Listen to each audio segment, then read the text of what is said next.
રાજકોટની તો ભારત દેશના યશસ્વી વડાપ્રધાન શ્રી નરેન્દ્રભાઈ મોદી ગુજરાતના પ્રવાસે છે।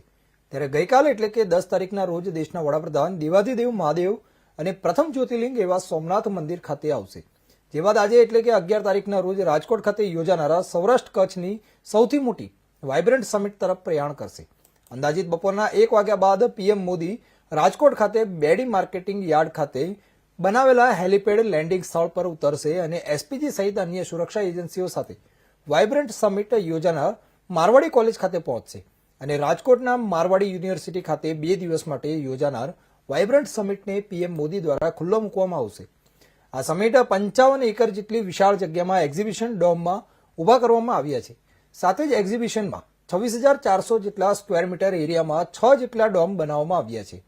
આ એક્ઝિબિશનમાં દેશ વિદેશના ડેલિગેટ ઉપસ્થિત રહેશે તેમજ એમએસએમઈ અને હેન્ડીક્રાફ્ટ માટે 4,400 સ્ક્વેર ફીટ જેટલી જગ્યા ફાળવવામાં આવી છે, જેમાં 22થી વધુ દેશોના 350થી વધુ ડેલિગેટ્સ આવવાના છે। તેમજ સૌરાષ્ટ્ર, કચ્છ અને ગુજરાત સહિત સમગ્ર ભારત દેશમાંથી મળીને કુલ 5,000થી વધુ મોટા ઉદ્યોગકારો પણ આ સમિટમાં ભાગ લેવાના છે અને પીએમ મોદીને આવકારવાના છે।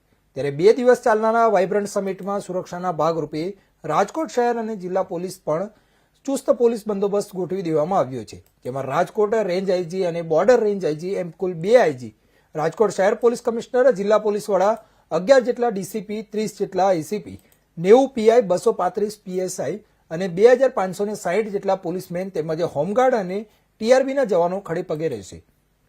આ સાથે જ એસઆરપીની 3 કંપનીના 210 જેટલા માણસો પણ સુરક્ષા વ્યવસ્થામાં જોડાશે અને અંતમાં સભા પૂર્ણ કર્યા બાદ પીએમ મોદી હેલિકોપ્ટર મારફતે અમદાવાદ જવા રવાના થશે।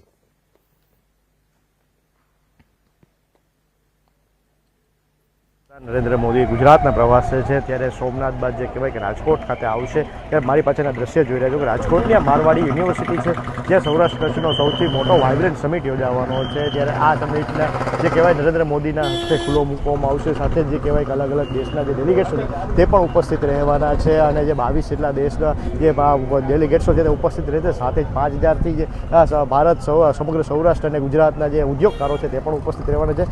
ત્યારે આ જે સમિટ યોજાવાનો છે ત્યારે કોઈ અનિચ્છનીય બનાવ ન બને ત્યારે જેને લઈ ત્યારે રાજકોટ શહેર પોલીસ દ્વારા પણ જે કહેવાય સઘન ચુસ્ત પોલીસ બંદોબસ્ત ગોઠવી દેવામાં આવ્યો છે। મોરબી રોડ પર જે આવતી કારો છે તેને ચેકિંગ કરવામાં આવશે। સાથે જ જે કહેવાય કે મારવાડી કોલેજ ખાતે જે વાઇબ્રન્ટ સમિટમાં જે બહારના ડેલિગેટ્સ આવશે તેમની કારોને ચેકિંગ કરવામાં આવશે।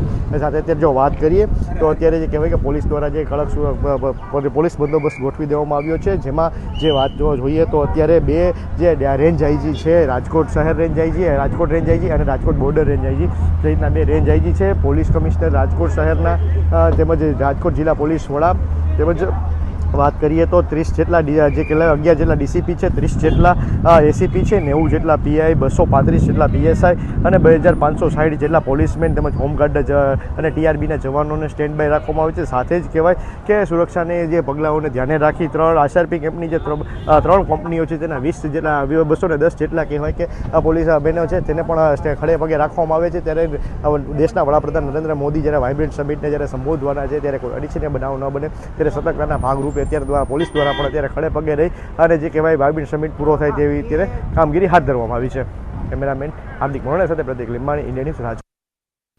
આજે સૌરાષ્ટ્ર અને કચ્છના ઉદ્યોગ જગત માટે એક ઐતિહાસિક દિવસ છે। રાજકોટના મોરબી હાઈવે